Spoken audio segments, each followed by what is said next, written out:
Hello students, आज हम study करेंगे इलेक्ट्रोलिसिस। तो चलिए इलेक्ट्रोलिसिस को स्टडी करते हैं from the definition of electrolysis. तो इसकी डेफिनेशन को स्टडी करने से पहले इसके नाम से इसका मीनिंग फाइंड करते हैं, इलेक्ट्रोलिसिस। अब इलेक्ट्रो वर्ड का मीनिंग सबको पता है, करंट बोल दो, इलेक्ट्रिसिटी बोल दो, क्योंकि इलेक्ट्रो वर्ड क्या बता रहा है, इलेक्ट्रॉन। जब इलेक्ट्रॉन फ्लो करता है तो उसको क्या बोलते हैं, करंट। तो इसको बोलता है करंट या फिर इलेक्ट्रिसिटी। और लिसिस वर्ड का मीनिंग होता है ब्रेक। तो इस इलेक्ट्रोलिसिस का मीनिंग क्या हुआ कि किसी भी सब्सटेंस को इलेक्ट्रिसिटी करंट पास करके क्या करना है, उस सब्सटेंस को ब्रेक करना है। जब किसी सब्सटेंस को करंट पास करके ब्रेक करेंगे तब क्या होगा, करंट क्या करेगा, वहाँ पे केमिकल चेंजेस करेगा, केमिकल चेंज करेगा। उस केमिकल चेंज को सिंपली हम केमिकल रिएक्शन भी बोल सकते हैं। तो सिंपली इलेक्ट्रोलिसिस का डेफिनेशन क्या हो गया, लोअर क्लास के अकॉर्डिंग वो प्रोसेस जिसमें इलेक्ट्रिसिटी पास करके किसी सब्सटेंस को ब्रेक करेंगे। बट यहाँ पे ये नहीं बोलेंगे, थोड़ा मॉडिफाई करके बोलेंगे कि इलेक्ट्रोलिसिस क्या है, वो प्रोसेस है जिसमें इलेक्ट्रिसिटी को पास करके केमिकल चेंज करवाएंगे। तो ये इसका डेफिनेशन हुआ, इसको रीड करते हैं। The process in which chemical changes take place. Chemical change होगा कब, by the passage of electric current. जब कोई इलेक्ट्रिक करंट या इलेक्ट्रिसिटी पास करेंगे तब जो केमिकल चेंज होगा, जिस प्रोसेस में होगा, उस प्रोसेस का नाम है इलेक्ट्रोलिसिस। तो ये सिंपल सा डेफिनेशन हुआ कि करंट पास करके हम क्या करेंगे, केमिकल चेंज करेंगे, उसको क्या बोल देंगे, इलेक्ट्रोलिसिस। तो अब हमको लर्न करना है कि इलेक्ट्रोलिसिस जिस कंटेनर में होगा उस कंटेनर को बोलते हैं इलेक्ट्रोलिटिक सेल। तो इलेक्ट्रोलिटिक सेल किसको बोलते हैं, जिस कंटेनर में इलेक्ट्रोलिसिस का प्रोसेस होगा उसको बोलते हैं इलेक्ट्रोलिटिक सेल। तो हमारा इलेक्ट्रोलिटिक सेल का ये कंटेनर क्या होना चाहिए, किसी नॉन कंडक्टिंग मटेरियल का होना चाहिए। Non conducting for example glass. Glass क्या है, एक नॉन कंडक्टिंग मटेरियल है। नॉन कंडक्टिंग का सिंपल यहाँ पे मीनिंग उसका कोई रिडक्शन ऑक्सीडेशन ना हो, तो इसी कारण बोल रहे हैं नॉन कंडक्टिंग मटेरियल। चलो अब चेक करते हैं कि हमारे इस इलेक्ट्रोलिटिक सेल में इलेक्ट्रोलिसिस का प्रोसेस कैसे होगा। तो फर्स्टली इसमें क्या होंगे, इलेक्ट्रोड्स ऐड करेंगे। यहाँ पे लिख देते हैं क्या क्या है इसमें, इलेक्ट्रोड्स। अब इलेक्ट्रोड्स आपको पता है, एक कैथोड होता है, दूसरा एनोड होता है। एक कैथोड एक एनोड। कैथोड को कैसे याद किया था, कैथोड को हमने लर्न किया था कि आर पे राइट, आर पे रिडक्शन। तो यह है हमारा राइट साइड। तो राइट पे क्या होगा, रिडक्शन। अब रिडक्शन किस पे होता है, हमने लर्न कर लिया कि कैथोड का डेफिनेशन होता है कि कैथोड उसे बोलेंगे जिस पे रिडक्शन होगा। तो हमारा राइट का क्या है, कैथोड। अगर राइट पे कैथोड है तो लेफ्ट पे क्या होगा, एनोड। अब क्या करोगे आप, इस कैथोड और एनोड को बैटरी से अटैच करोगे with the help of wire. तो इसमें आपको अच्छे से चेक करना है कि बैटरी का जो नेगेटिव है, बैटरी का नेगेटिव कैथोड को अटैच करना है और बैटरी का पॉजिटिव एनोड पे ही अटैच करना है। अगर बैटरी का पॉजिटिव एनोड पे अटैच करोगे तो एनोड पे आ जाएगा पॉजिटिव चार्ज, क्योंकि बैटरी के पॉजिटिव से अटैच है, और कैथोड अटैच है बैटरी के नेगेटिव से, तो कैथोड पर आ जाएगा नेगेटिव। अब हमारा ये इलेक्ट्रोलिटिक सेल ऑलमोस्ट कंप्लीट हो गया। अब क्या करना है हमें, जिस भी सब्सटेंस का इलेक्ट्रोलिसिस करना है, इसका मीनिंग क्या है कि जिस भी सब्सटेंस में इलेक्ट्रिसिटी पास करके केमिकल चेंजेस हमें करवाने हैं वो सब्सटेंस इसमें ऐड कर देंगे। फॉर एग्जांपल सपोज कर लो हमें NaCl का इलेक्ट्रोलिसिस करवाना है, तो हम क्या करेंगे, इसमें NaCl सोडियम क्लोराइड का मिक्सचर ऐड कर देंगे। सिंपली चलो हम यहाँ सपोज कर लेते हैं कि हम यहाँ पे इलेक्ट्रोलिसिस करेंगे मोल्टन सोडियम क्लोराइड का। यहाँ पे स्टडी करेंगे इलेक्ट्रोलिसिस ऑफ मोल्टन NaCl। अब मोल्टन सबको पता है कि इस NaCl में कोई वाटर नहीं ऐड करना, उसको सिंपली हीट किया होगा, हीट करके क्या कर लिया, इसको मेल्ट लिक्विड फॉर्म में कन्वर्ट कर लिया। तो हमारे इस इलेक्ट्रोलिटिक सेल में अब हमने सपोज कर लिया, हमने ऐड कर दिया NaCl मोल्टन NaCl। तो मोल्टन के लिए मैंने यहाँ पे लिक्विड लिख दिया। अब सभी को पता है जब कोई भी आयनिक कंपाउंड मेल्ट हो जाता है तो वो ब्रेक हो जाएगा पॉजिटिव और नेगेटिव ने। सिंपली बोलो कैटायन एंड एनायन में ब्रेक हो जाएगा। अब हमारे पास ये इलेक्ट्रोलिटिक सेल कंप्लीट हो गया। तो इसमें बेसिकली क्या है, इलेक्ट्रोड्स हैं, एक एनोड एक कैथोड। कैथोड सभी को पता है राइट पे होगा। फिर बाद में क्या करना है, इनको बैटरी की हेल्प से अटैच करना है। फिर कोई भी इलेक्ट्रोलाइट ऐड कर दो जिसका आपने इलेक्ट्रोलिसिस करवाना है। तो अब क्या करेंगे, हम स्टडी करेंगे इसमें इलेक्ट्रोलिसिस प्रोसेस कैसे होगा। तो वही ओल्ड डेफिनेशन हमारी एट कैथोड, या फिर आप ये भी चेक कर सकते हो एट एनोड। कोई भी पहले चेक कर लो, एट एनोड एट कैथोड, जो आपकी इच्छा हो चेक कर सकते हो। तो चलो हम एट कैथोड चेक करते हैं। तो आपको लर्न होना चाहिए कि कैथोड पे क्या होता है। कैथोड पे होता है रिडक्शन। अब रिडक्शन का मीनिंग क्या हुआ, रिडक्शन का सभी को पता है, gain of electron. Gain of electron is called reduction. अब चेक करो इस सॉल्यूशन में जो हमने इलेक्ट्रोलाइट ऐड किया है मोल्टन NaCl, मोल्टन NaCl में से कैथोड के पास कौन जाएगा। कैथोड के पास चेक करो नेगेटिव चार्ज है। क्यों है, क्योंकि बैटरी के नेगेटिव से अटैच है। अब नेगेटिव के पास जाएगा पॉजिटिव, क्योंकि सभी को पता है पॉजिटिव ही जाएगा नेगेटिव के पास। अब नेगेटिव तो नेगेटिव के पास नहीं जाएगा। अब जब Na पॉजिटिव वहाँ पे जाएगा, वहाँ पे जाने के बाद क्या होगा, इसका रिडक्शन। रिडक्शन का मतलब ये अब इलेक्ट्रॉन गेन करेगा। कितने गेन करेगा, जितना इसके ऊपर चार्ज है। तो चार्ज +1 था तो सिर्फ एक इलेक्ट्रॉन गेन करेगा। एक इलेक्ट्रॉन गेन करने के बाद ये हमारा सोडियम आयन कन्वर्ट हो जाएगा सोडियम एटम में। अब सोडियम एटम होते हैं सॉलिड फॉर्म में, तो सॉलिड लिख देंगे। अब चेक करते हैं एट एनोड। तो एट एनोड होता है ऑक्सीडेशन। ऑक्सीडेशन का मीनिंग लॉस ऑफ इलेक्ट्रॉन। अब जो इलेक्ट्रॉन को लूज़ करेगा उसका क्या होगा, ऑक्सीडेशन। अब चेक करते हैं एनोड के पास कौन जाएगा। एनोड पे है पॉजिटिव, क्यों, क्योंकि बैटरी के पॉजिटिव से अटैच है। अगर एनोड पे पॉजिटिव है तो पॉजिटिव के पास जाएगा जे नेगेटिव, Cl नेगेटिव। जब Cl नेगेटिव इस एनोड की सरफेस पे पहुंच गया तब क्या होगा, Cl नेगेटिव इलेक्ट्रॉन लूज़ करेगा। कितने करेगा, मोस्टली जितना चार्ज होता है। तो चार्ज है -1, तो एक इलेक्ट्रॉन करेगा लूज़। एक इलेक्ट्रॉन लूज़ करके क्लोराइड आयन से क्लोरीन एटम का फॉर्मेशन होगा। अब सभी को पता है क्लोरीन Cl फॉर्म में एग्जिस्ट नहीं करता, Cl2 की फॉर्म में एग्जिस्ट करेगा। क्यों, क्योंकि इसका ऑक्टेट अब कंप्लीट नहीं है। तो ऑक्टेट को कंप्लीट करने के लिए क्या करेगा, 2 क्लोरीन लिखेंगे जहाँ पे। तो जैसे फर्स्ट क्लोरीन ने एक इलेक्ट्रॉन लूज़ किया, वैसे ही सेकंड क्लोरीन लूज़ कर देगा दूसरा इलेक्ट्रॉन। अब इसको नेक्स्ट स्टेप में लिख रहा हूँ।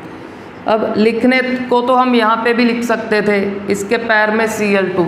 अब नेक्स्ट लिख रहा हूँ, क्यों लिख रहा हूँ ये चेक करेंगे हम। अब सभी को पता है दोनों एटम कंबाइन कर जाएंगे। जब दोनों एटम कंबाइन करेंगे, एक एक इलेक्ट्रॉन शेयर करेंगे, तो इसको कैसे लिखते हैं हम?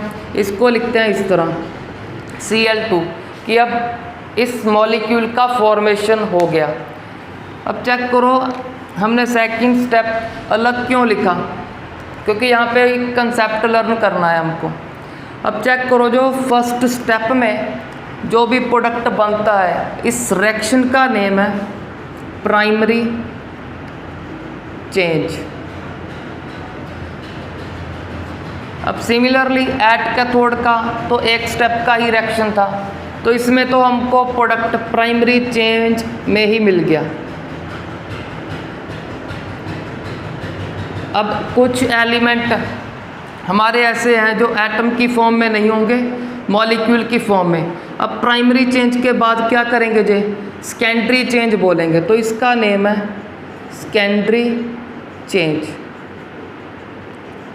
तो सिंपली हमने चेक कर लिया यहाँ पे कि प्राइमरी चेंज क्या है, सेकेंडरी चेंज क्या है। तो और पूरा इलेक्ट्रोलिसिस का प्रोसेस चेक कर लिया कि हमारे पास था NaCl मोल्टन फॉर्म में, उसमें से क्या किया? इलेक्ट्रिसिटी पास किया, पास करके क्या फॉर्म कर लिया? कैथोड पे तो सोडियम मेटल फॉर्म कर लिया, जो कि सॉलिड फॉर्म में ऑब्टेन हो जाएगा इस इलेक्ट्रोड पे। और एनोड पे क्या ऑब्टेन किया? क्लोरीन गैस को ऑब्टेन कर लिया हमने एनोड की तरफ, और कैथोड पे हमारा सोडियम वो इस तरफ फॉर्म हो जाएगा। तो यहाँ पे हमने चेक कर लिया कि कैसे जब इलेक्ट्रिसिटी यहाँ से इलेक्ट्रिसिटी पास करेंगे, कैसे इसमें केमिकल चेंज आएगा। अब इस प्रोसेस का नेम हो गया इलेक्ट्रोलिसिस।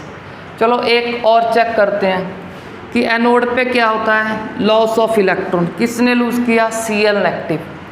जैसे ही Cl नेगेटिव इसके पास जाएगा, इसको इलेक्ट्रॉन कर देगा लूज। अब जो इलेक्ट्रॉन मूव करेंगे इस तरफ, जो इलेक्ट्रॉन जहाँ पे लूज हुए हैं वो इलेक्ट्रिक सर्किट की हेल्प से जहाँ मूव कर जाएंगे बाद में। अब इन इलेक्ट्रॉन को कौन गेन करेगा? सोडियम। तो ऐसे ये प्रोसेस चलता रहता है। इधर से एनोड से इलेक्ट्रॉन मूव होंगे, कैथोड पे आएंगे, कैथोड पे जाकर कौन गेन करेगा? हमारा कैटायन गेन कर लेगा। अब चेक कर लो, अगर आपको इलेक्ट्रॉन का गेन और इलेक्ट्रॉन का लॉस को इक्वल करना है, लूज कितने हुए? 2। अब 2 इलेक्ट्रॉन गेन करवाने के लिए इस इक्वेशन को आप 2 से मल्टीप्लाई कर सकते हो। तो यहाँ पे 2 लिख के इसको बैलेंस कर देते हैं।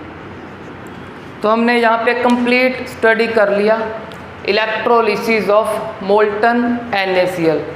तो चलो अब मूव करते हैं, इलेक्ट्रोलिसिस के कुछ लॉज हैं, 2 लॉज हैं हमारे सिलेबस में, उन लॉज को स्टडी करते हैं।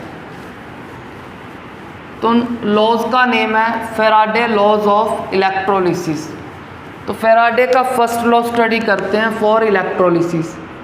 तो इसको बोल दिया first law of electrolysis.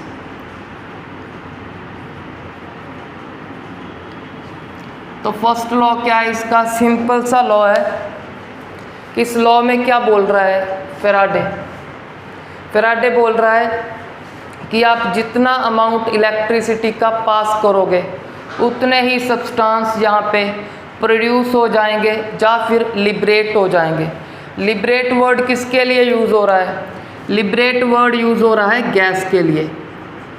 Gas के लिए बेसिकली 2 वर्ड हैं, लिबरेट बोल सकते हो आप, लिबरेट से लिबरेशन भी बोल सकते हो, लिबरेट और इवॉल्व। तो गैस के लिए लिबरेट और इवॉल्व में से कोई भी वर्ड यूज़ कर सकते हो। तो सोडियम क्या था? सोडियम तो सॉलिड था, तो उसके लिए क्या बोल देंगे? सॉलिड के लिए बोल देंगे प्रोड्यूस। तो सिंपल सा फर्स्ट लॉ क्या बोल रहा है कि जितना क्वांटिटी इलेक्ट्रिसिटी का पास करोगे उतना ही सब्सटेंस प्रोड्यूस हो जाएगा या उतना ही अमाउंट सब्सटेंस का लिबरेट हो जाएगा। तो सिंपल सा लॉ है। तो फर्स्ट लॉ का स्टेटमेंट चेक करते हैं। It states that amount of substance produced अब कहाँ पे प्रोड्यूस होते हैं वो तो आपको क्लियर है कि प्रोड्यूस होंगे at the surface of electrodes, दोनों इलेक्ट्रोड्स एनोड एंड कैथोड पे। It states that the amount of substance produced at the surface of electrode is directly proportional to the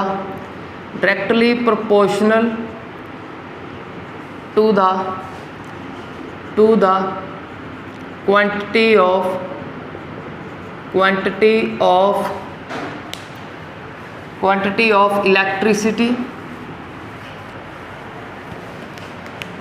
of electricity passed through the cell cell कौन सा हमारा, electrolytic cell में से जितना electricity pass करेंगे उतना ही क्या सब्सटेंस प्रोड्यूस हो जाएगा। जब तो ऑब्वियस सा है कि अगर करंट ही नहीं पास करेंगे कोई भी सब्सटेंस प्रोड्यूस नहीं होगा। सब्सटेंस कब तक प्रोड्यूस होता रहेगा, जब तक इसमें से करंट या फिर बोलो इलेक्ट्रिसिटी पास करेंगे। तो इस लॉ को मैथमेटिकल फॉर्म में लिखते हैं। अब तो चेक करते हैं अब इसका मैथमेटिकल फॉर्मूला क्या होगा। तो इसका सिंपल सा फॉर्मूला है, ये क्या बोल रहा है, अमाउंट ऑफ सब्सटेंस प्रोड्यूस्ड और लिबरेट भी बोल सकते हो। अमाउंट ऑफ सब्सटेंस को लिख दिया W कि ये क्या है, डायरेक्टली प्रोपोर्शनल है किसके, quantity of electricity. Quantity of electricity को क्या बोल सकते हैं हम, चार्ज, जो इलेक्ट्रिक चार्ज जहाँ पे सप्लाई हो रहा है। तो ये फॉर्मूला फॉर्म हो गया इसके अकॉर्डिंग कि W हो गया अमाउंट ऑफ सब्सटेंस प्रोड्यूस्ड और लिबरेटेड, डायरेक्टली प्रोपोर्शनल होगा किसके, चार्ज के, कि जितना चार्ज इस सेल में से पास होगा उसके डायरेक्टली प्रोपोर्शनल है। बाद में एक कांस्टेंट लगेगा इस प्रोपोर्शनैलिटी को हटाने के लिए, जिसको Z से डिनोट किया इस फॉर्मूले में। इस Z का नेम क्या है, इसका नेम है इलेक्ट्रोकेमिकल इक्विवेलेंट। तो इसका नेम हो गया इलेक्ट्रोकेमिकल इक्विवेलेंट। अब सभी को पता है कि करंट का फॉर्मूला क्या होता है, करंट का फॉर्मूला होता है चार्ज अपॉन टाइम। तो यहाँ से हम चार्ज का वैल्यू फाइंड कर लेंगे। तो चार्ज का वैल्यू हो गया करंट इनटू टाइम। तो यहाँ पे वैल्यू पुट करते हैं चार्ज का कुछ, तो Z तो हमारा as it is electrochemical equivalent. Charge का हमने अमाउंट फिल कर दिया, वैल्यू पुट कर दिया करंट इनटू टाइम। अब सभी को पता है इस फॉर्मूले में करंट के यूनिट होते हैं एम्पियर, टाइम के सेकंड और चार्ज के होते हैं कूलम। तो आप लर्न कर लो, चार्ज के यूनिट लगाएंगे कूलम, करंट के एम्पियर, टाइम के सेकंड। तो अब मूव करते हैं हम इसकी डेफिनेशन पे। तो इसकी डेफिनेशन को स्टडी करने के लिए हम इस फॉर्मूले को यूज़ करेंगे। तो इसको कर रहे हैं इरेज। अब हम क्या करेंगे, इस इलेक्ट्रोकेमिकल इक्विवेलेंट का डेफिनेशन फाइंड करने के लिए इसमें करंट को पुट कर देंगे 1 एम्पियर और टाइम को पुट कर देंगे 1 second.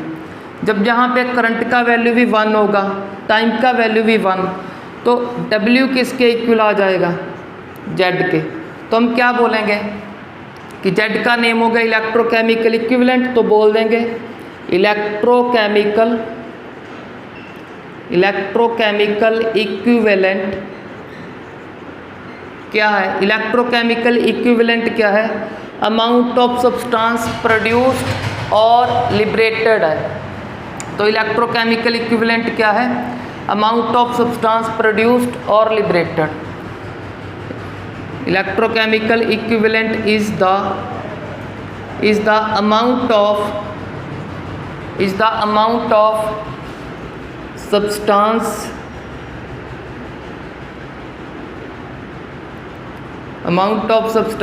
electrochemical equivalent is the amount of substance produced or liberated when current कितना पास किया 1 ampere, when 1 ampere of current is passed, 1 ampere current pass किया कितने टाइम के लिए, for 1 second, when 1 ampere of current is passed for 1 second. तो इसको आप बोल सकते हो इलेक्ट्रोकेमिकल इक्विवेलेंट क्या है, ये अमाउंट ऑफ सब्सटेंस प्रोड्यूस ही है कि जितना अमाउंट सब्सटेंस का प्रोड्यूस होगा इलेक्ट्रोड की सरफेस पे, कब, जब 1 एम्पियर करंट को पास करोगे फॉर 1 सेकेंड। तो इसमें थोड़ा चेंजेस और कर सकते हो कि इलेक्ट्रोकेमिकल इक्विवेलेंट क्या है, इज इक्वल टू द लिख सकते हो, electrochemical equivalent is equal to the amount of substance produced or liberated when 1 ampere of current is passed for 1 second। हम दोबारा से करंट का फॉर्मूला चेक करते हैं। करंट का फॉर्मूला होता है चार्ज अपॉन टाइम। चार्ज को आप स्मॉल क्यू से लिख दिया, अगर कैपिटल क्यू लिखना है आप वो भी लिख सकते हो। अब चेक करो, अगर करंट का वैल्यू हो गया हमारा 1 एम्पियर टाइम 1 सेकेंड, तो चार्ज कितना होगा 1 कूलम। तो आप इस डेफिनेशन को ये भी लिख सकते हो, electrochemical equivalent is the amount of substance produced और liberated when 1 coulomb of charge is passed through the electrolytic cell.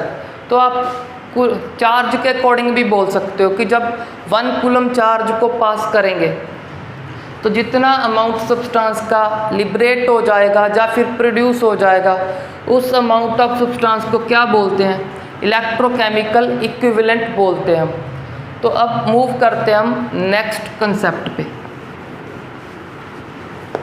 यहाँ पे हमारा इलेक्ट्रोलिसिस हो गया, फैराडे का फर्स्ट लॉ हो गया और इलेक्ट्रोकेमिकल इक्विवेलेंट का डेफिनेशन हो गया। अब और चेक करते हैं, और एक बात और लर्न कर लो कि जो हम यहाँ पे इलेक्ट्रोड यूज़ करते हैं, इलेक्ट्रोड्स, ये हमारे एनोड एंड कैथोड, ये 2 टाइप के यूज़ कर सकते हैं बेसिकली। एक inert electrolyte, inert electrode, and second is active electrode, active electrode. अब इनर्ट इलेक्ट्रोड किसको बोलते हैं, इनर्ट इलेक्ट्रोड उनको बोलेंगे जो रिएक्शन में पार्टिसिपेट नहीं करेंगे। अब रिएक्शन में पार्टिसिपेट ना करने का मीनिंग क्या है कि उस इलेक्ट्रोड का खुद का कोई रिडक्शन और ऑक्सीडेशन नहीं होना चाहिए। तब अब कोई ऑक्सीडेशन रिडक्शन कब नहीं होगा, जब हमारा इलेक्ट्रोड किसी लेस रिएक्टिव मेटल का होगा। फॉर एग्जांपल प्लेटिनम, गोल्ड, ये क्या हो गए हमारे लेस रिएक्टिव मेटल हैं, लेस रिएक्टिव मेटल। अगर लेस रिएक्टिव मेटल है तो इनके इलेक्ट्रोड को क्या बोल देंगे, इनर्ट इलेक्ट्रोड। मतलब वो क्या करेगा, रिएक्शन नहीं शो करेगा जनरली अपना। और क्या यूज़ कर सकते हो, और हम यूज़ कर सकते हैं ग्रेफाइट। ग्रेफाइट तो सभी को पता है कि कार्बन का फॉर्म है, वो भी क्या एज अ इनर्ट इलेक्ट्रोड ही काम करेगा। और लर्न कर लो, ग्रेफाइट को मेटल मत बोलना, ये क्या है नॉन मेटल, क्योंकि कार्बन की फॉर्म है ये। अब एक्टिव इलेक्ट्रोड कौन से होंगे, जो भी मेटल मोर रिएक्टिव है, मोर रिएक्टिव मेटल के इलेक्ट्रोड को बोल देंगे एक्टिव इलेक्ट्रोड। फॉर एग्जांपल कोई भी लिख दो, जिंक, कॉपर, आयरन, कोई भी मेटल लिख दो जो मोर रिएक्टिव हो, उसका जो इलेक्ट्रोड होगा उसको क्या बोल देंगे? Active electrode. उसका मीनिंग क्या है? अब वो रिएक्शन में पार्टिसिपेट करेगा, या तो रिडक्शन शो कर सकता है या फिर ऑक्सीडेशन, कोई ना कोई एक रिएक्शन शो करेगा।